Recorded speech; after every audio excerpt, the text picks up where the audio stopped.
I watched Marcus hand over the keys to a complete stranger at 6 in the morning, and I knew right then that everything was about to fall apart.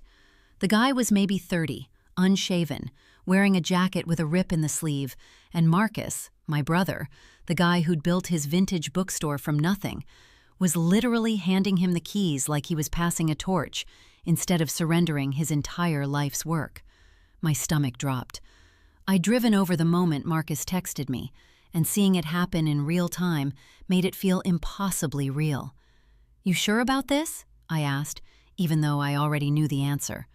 Marcus had stopped being sure about anything 6 months ago.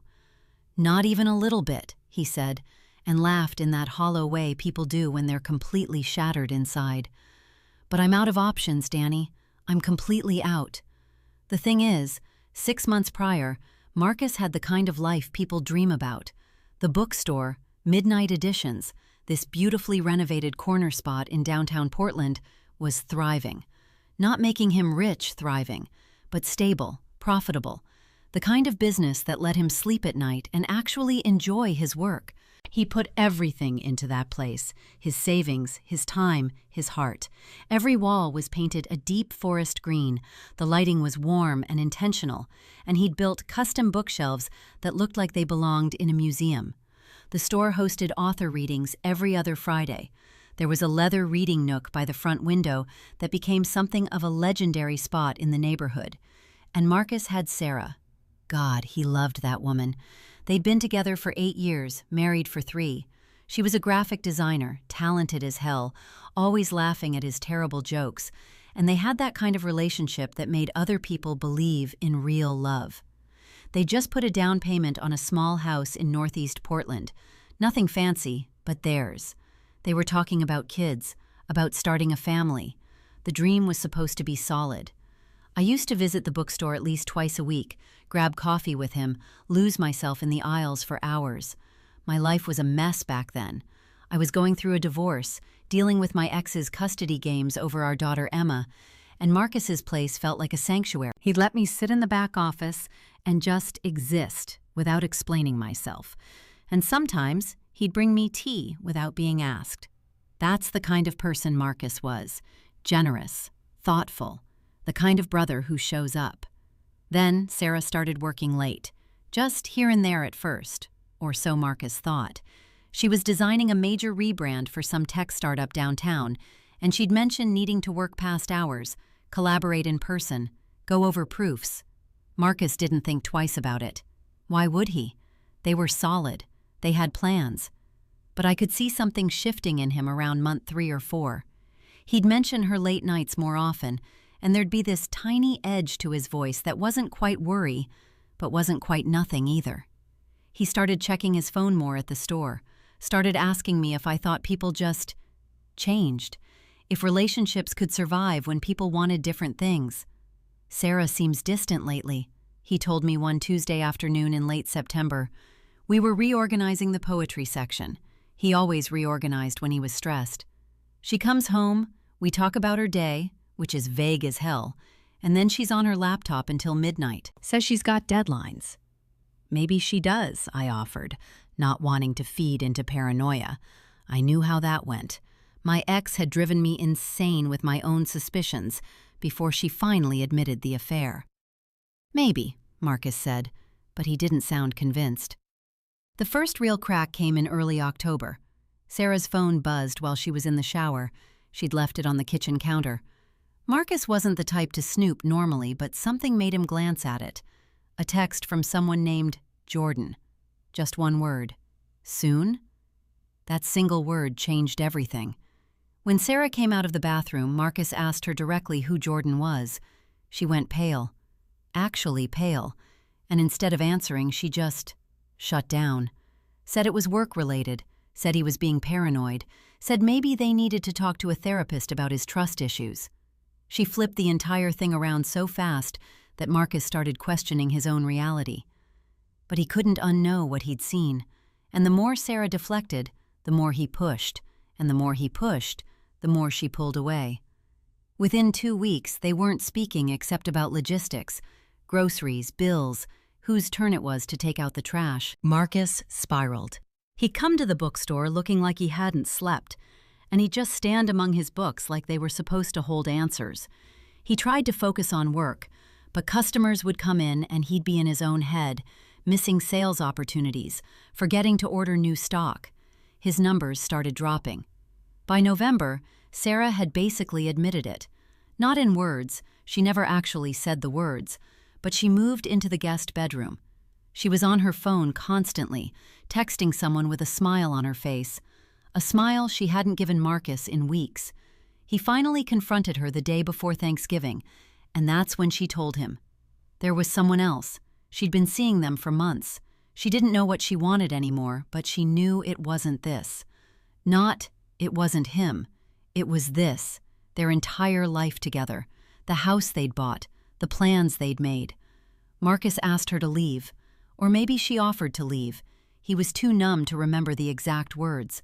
But by late November, she was gone, and Marcus was sitting in that house alone, in a place that suddenly felt like a monument to a future that wasn't happening. That's when the real consequences started hitting.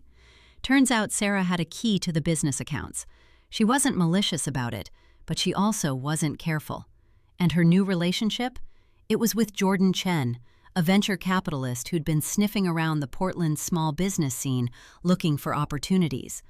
Jordan had convinced Sarah that the bookstore was underperforming, that Marcus was naive about business, that it could be flipped and sold for serious money if it was properly managed. Sarah had taken out a line of credit against the house using documents Marcus had signed, but never fully read. She'd done it without telling him. The money had been transferred to an account she controlled, and by the time Marcus realized what had happened, it was gone. Invested in something that tanked, or spent on something. He never got the full story. The house was at risk. The business was hemorrhaging money because Marcus couldn't focus, couldn't manage, couldn't think straight. His lawyer said the divorce was going to be brutal, that Sarah's actions might be technically illegal, but proving it would cost more than he had. His credit score tanked. Banks wouldn't touch him. By December, Marcus was drowning. He'd liquidated his personal savings just to keep the bookstore afloat, to keep the house from going into foreclosure. He was taking out payday loans. He was selling inventory at a loss. He was dying, just slowly, piece by piece. And that's when the man in the ripped jacket appeared. Called himself Derek. He came into the bookstore on a cold morning in late December, browsed for hours, and then asked Marcus a simple question. "You look like you need to get out." Marcus had laughed bitterly and said yes, actually. He needed to disappear entirely. Derek had smiled and said maybe they could work something out. He knew people who were interested in bookstores, people with cash, people who didn't ask too many questions. That's how it started. Derek moved fast. Within a week, he'd convinced Marcus to sign over the business. Not a sale exactly, more like a management agreement, with some vague language about buyout options down the road. Marcus was so desperate, so hollowed out, that he didn't even have his lawyer review it. He just signed. Handed over the keys one frozen December morning, and Derek walked in like he'd just inherited a gold mine. By morning, Derek had changed the locks. I found out 3 days later when I stopped by the store and found a handwritten sign on the door. Under new management, hours, TBD. My brother was standing across the street, literally watching his own business from the sidewalk like a ghost. "What happened?" I asked, though I already knew something catastrophic had occurred. Marcus's voice was flat. "He owns it now, technically. The papers I signed, I didn't understand them. My lawyer called this morning. Derek's already filed for full ownership transfer, says I forfeited all claims when I missed the first management fee payment, a payment he never told me existed." "That's fraud, Marcus. That's literally theft." "Try proving it," he said, and that's when I saw it. Not just sadness, but the beginning of something darker, resignation turning to rage. I drove straight to my apartment and pulled out my laptop. Derek Chen. No relation to Jordan Chen, the venture capitalist who'd blown up Marcus's marriage, but connected enough in Portland's small business circles that they ran in adjacent worlds. Derek had a social media presence, Instagram full of pictures of himself at restaurants, buying expensive coffee, standing in front of businesses with a smug expression. The comments were full of people thanking him for opportunities, people who'd apparently sold him their failing shops. I found 7 others, 7 business owners who'd handed Derek their keys in the last 2 years. A bakery, a vintage clothing store, a yoga studio, a coffee roaster, all of them now operating under different names, all of them showing Derek's signature style of aggressive marketing and rapid price hikes that drove away the original customer base. He was systematically stripping these places of their soul and selling them to corporate chains or converting them into his own ventures. But here's the thing about committing crimes in a small city. You eventually run into someone who has documentation. 2 weeks into Derek's ownership of Midnight Editions, I got a call from someone named Lisa Kowalski. She owned the bakery Derek had taken over 18 months earlier. She'd heard through the Portland business community that Derek had pulled the same stunt on Marcus, and she wanted to talk. We met at a coffee shop in Southeast Portland, and Lisa brought a folder. Inside were copies of the paperwork Derek had given her, the same vague management agreement with the same buried clauses, the same impossible payment schedules, the same language designed to sound legitimate while being completely predatory. She'd been fighting him through small claims court, but Derek had lawyers who could drag things out indefinitely. He targets people who are already broken, Lisa told me, her hands shaking slightly as she spread the documents across the table. People going through divorces, people with health problems, people who've lost hope. He finds them at their lowest and offers them what looks like a lifeline. Then he yanks it away. "We need to go to the police," I said immediately. "With what?" Lisa asked. "He's written everything in a way that looks legal, even if it's predatory as hell. A smart lawyer could argue he was just being aggressive in business, and Derek's been careful. He hasn't technically broken any laws, just exploited every loophole." That's when I realized what had to happen. We couldn't beat Derek at his own game. We had to expose him. I spent the next month talking to the other business owners. The yoga studio owner, Marcus Webb, had documentation of promises Derek made verbally that never appeared in the paperwork. The coffee roaster, Jennifer Park, had emails from Derek discussing his strategy for acquiring assets at distressed prices. The vintage clothing store owner, Karen Santos, had a recording, one shaky phone recording, of Derek explicitly saying he looked for desperate people who didn't know how to read contracts. It wasn't enough for a criminal case, but it was enough for something else. I contacted a journalist I knew from college, someone who'd built a name for herself covering Portland's business scene. Her name was Michelle Torres, and she'd covered startup culture, gentrification, all of it. I laid out everything: the pattern, the documentation, the victims, the predatory language in the contracts. She listened for 20 minutes, then said 2 words: "Let's go." The article ran on a Tuesday morning in the Oregonian's business section. Portland businessman's predatory rescue tactics leave trail of ruined entrepreneurs. Michelle had interviewed all 7 victims. She'd had a lawyer review the contracts and explain exactly how Derek had weaponized legal language against desperate people. She'd pulled his social media and shown the progression, the bragging, the pictures of himself as some kind of business genius, the systematic pattern. By Wednesday, Derek's phone was ringing off the hook. By Thursday, 2 of the businesses he'd taken over were being seized by their original owners through emergency court orders filed by a legal nonprofit.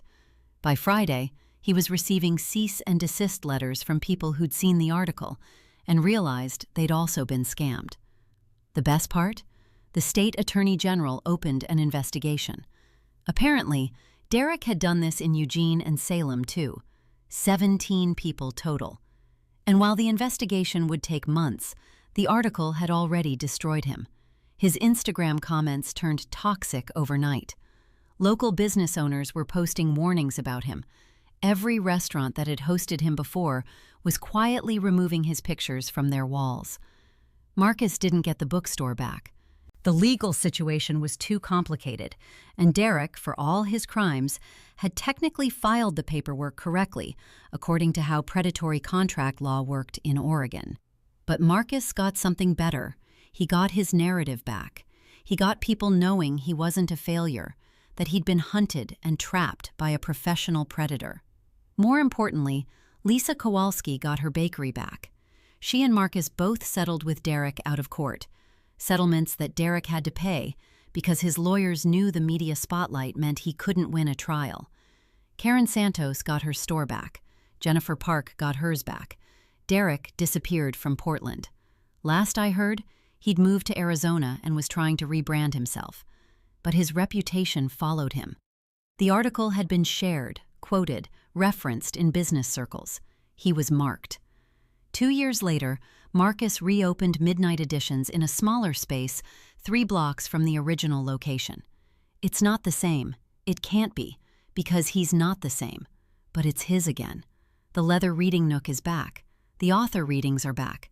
And the people who come through the door know his story. They come because they want to support someone who survived. Sarah ended up marrying Jordan Chen, the venture capitalist. From what I've gathered, it's a cold, transactional relationship. I don't wish them badly. I actually don't think about them much anymore. But Marcus? He thinks about Derek sometimes, and he tells people the story. Not to get sympathy, but to warn others, to help them see the signs, to make sure no one else hands their keys to a stranger just because they're desperate enough to believe in rescue. Sometimes the best revenge isn't winning the game, it's making sure everyone knows how the game was rigged.